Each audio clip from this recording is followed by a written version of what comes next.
Yo tengo esta mañana en la línea telefónica a Ciro Murayama, consejero electoral del Instituto Nacional Electoral, a quien me da mucho gusto saludar. Ciro, ¿cómo estás? Buen día.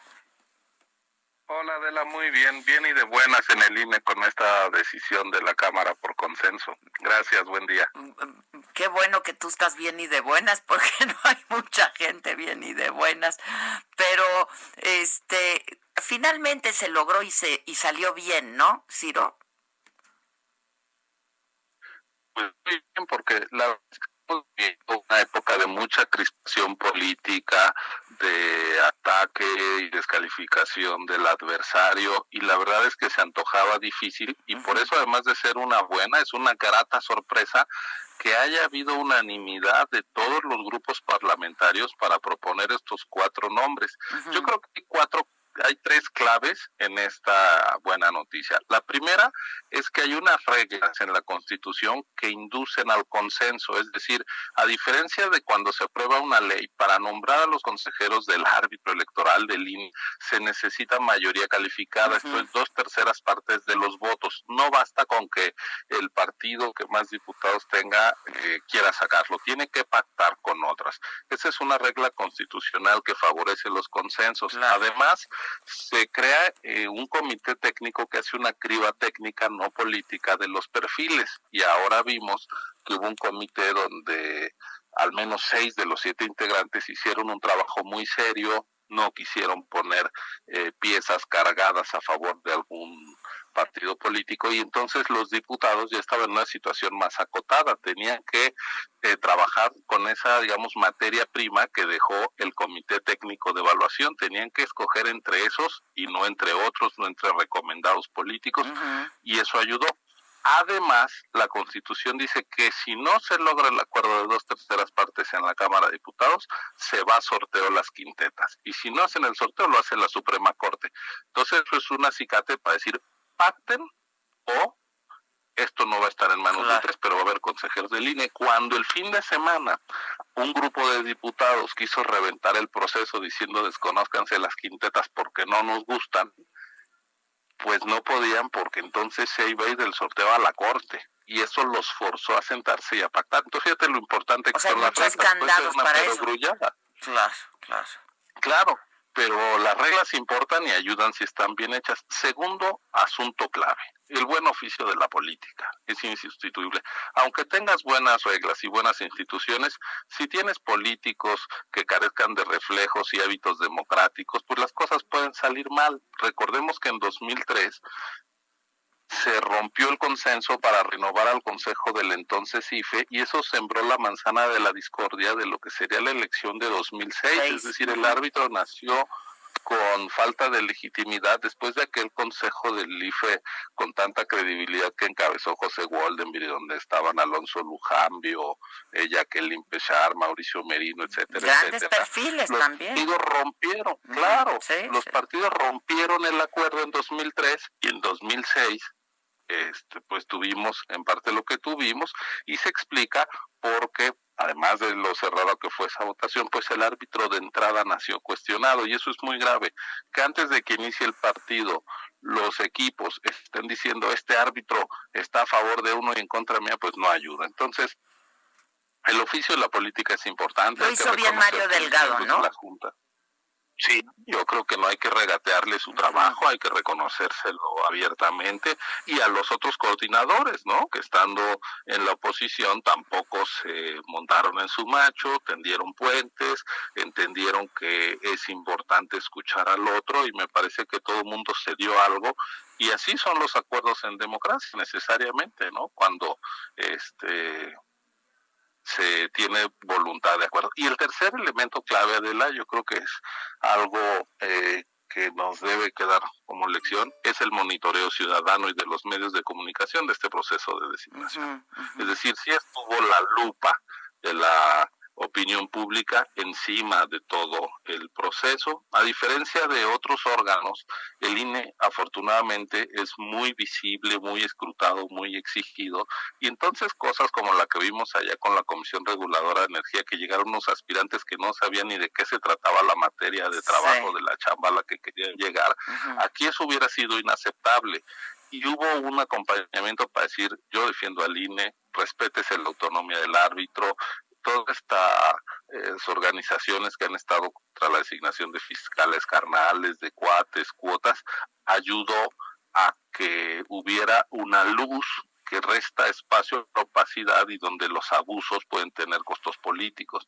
Entonces, recapitulando, reglas claras que ayuden a la construcción de consensos, políticos con oficio democrático y escrutinio ciudadano. Creo que esas tres cosas las debemos de guardar como una lección de algo que valió la pena. Háblame de los perfiles de quienes son ahora tus nuevos colegas, Ciro. Pues mira, ellos pasaron la criba del comité. Yo a algunos de ellos he de decirte que no los conozco, nunca he cruzado una palabra con ellos. Justo te quería preguntar si ya si los habías conocido, si conocías a alguno de ellos. No, fíjate que yo conozco a dos, a Martín Faz, porque él es consejero de la autoridad local en San Luis Potosí y fue designado por el Consejo General del INE. Es decir, nosotros, él pasó los exámenes que mandamos a hacer, pasó el ensayo que creo en ese entonces calificó el Colegio de México, y luego llegó una fase de entrevistas con nosotros y fue de los 7 consejeros electos para integrar el Consejo General del OPLE de San Luis Potosí, y después ya en funciones pues lo he llegado a ver como veo a todas las autoridades sin tener tampoco un trato cercano, y pues qué bueno que gente que con experiencia electoral en el ámbito local llegue al Consejo General del INE. Te acordarás que había una corriente incluso que quería desaparecer a las autoridades electorales locales. Pues una vez más es un semillero del INE. Hace 3 años, cuando se renovaron 3 consejeros, llegaron 2 que también venían de OPLES, uno de Michoacán, Jaime Rivera, y otra de la Ciudad de México, Dania Rabel, que ahora se sienta en el Consejo General desde hace 3 años y tienen otros 6 años por delante. Entonces a Martín lo conozco de ahí, y a Carla Humphrey, ella era asesora de Alonso Lujambio allá por fines de los años 90 en el IFE, y yo era asesor de José Woldenberg. Entonces pues nos conocemos de cuando empezábamos nuestra vida profesional, pues como asesores de consejeros electorales. Yo tengo muy buena opinión de Carla, y pues los otros dos, Norma Irene de la Cruz tiene un currículum muy interesante como observadora electoral en los países más remotos y en distintos lugares ha estado haciendo observación electoral, o sea, sabe lo difícil que es hacer elecciones en contextos complicados.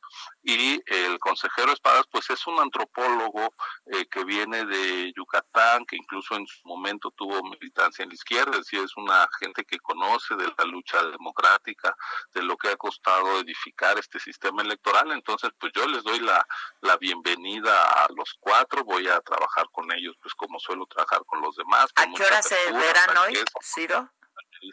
A las 5 de la tarde estamos citados. Entiendo que Espadas venía de Yucatán y por eso pues no sesionamos en la mañana. Hay que tener la deferencia de que pueda llegar, ¿no? Entonces al rato va a ser una sesión semipresencial porque pues por la pandemia llevamos 3 meses sesionando en forma virtual, pero ellos se merecen estar en la sala de sesiones ahí con sana distancia. Irán el consejero presidente, el secretario ejecutivo y ellos 4 a rendir protesta, y todos los demás, que somos casi 30 integrantes del consejo, pues la haremos a distancia para no generar riesgos sanitarios.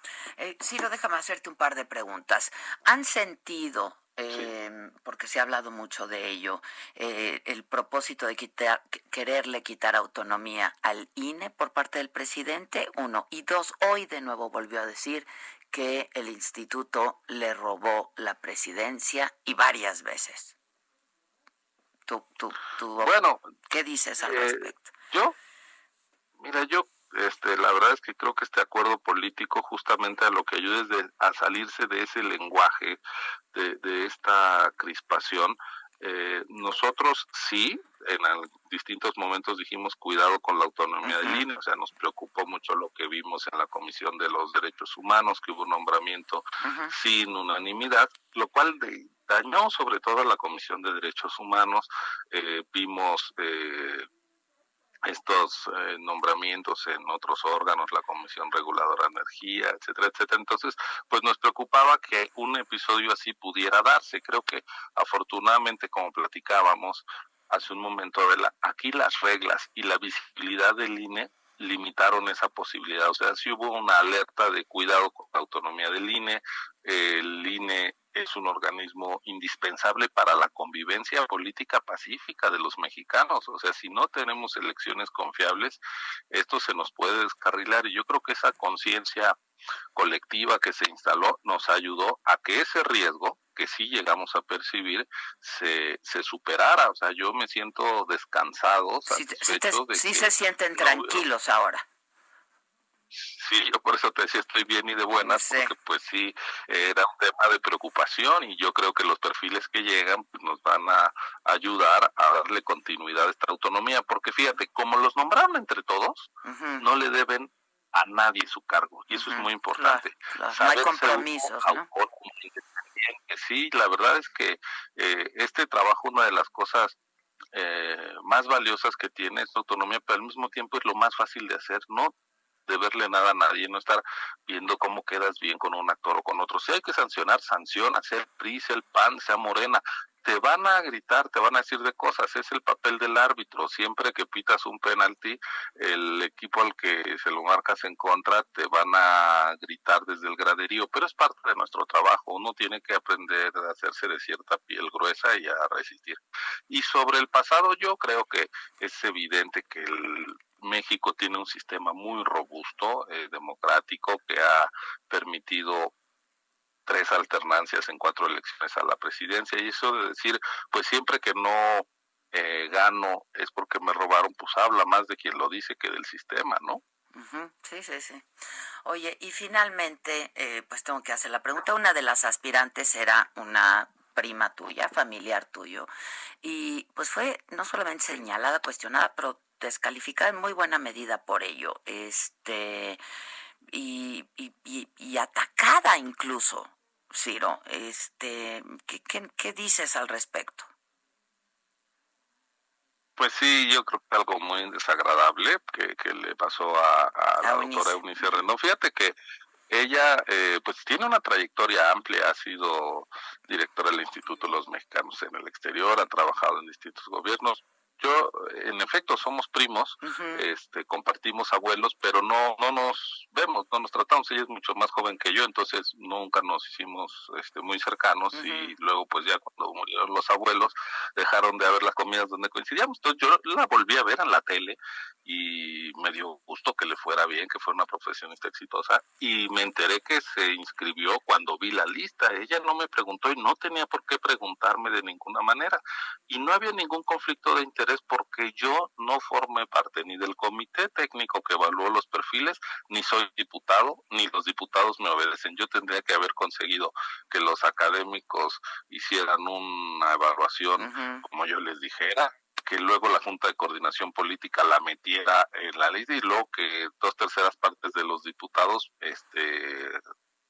me obedecieran. Pues yo no hablé ni con ningún miembro del comité técnico ni con ninguno de los 500 diputados. Yo me mantuve totalmente al margen. Entonces, pues creo que sí fue una descalificación gratuita, injusta, porque además pretender que era una jugada política mía, pues es darle libre albedrío a ella, y pues digo, creo que sí hay incluso hasta cierta misoginia en pensar que una profesionista con tan amplia trayectoria se guía por lo que le dice un señor, ¿no? Pues francamente es una falta de respeto a estas alturas del partido, ¿no? Entonces yo creo que ella es un papel digno, porque a pesar de esos ataques, 6 integrantes muy prestigiados, la directora del Colegio de México, el investigador emérito de la Diego Valadez, investigadores del CIDE, todos vieron que su perfil era bueno y llegó a la muy reducida lista de 20 aspirantes finales. Entonces, pues yo creo que ella acreditó sus méritos, que no se deben, por supuesto, a mí. Yo nunca le he aportado nada a su carrera, para ser franco,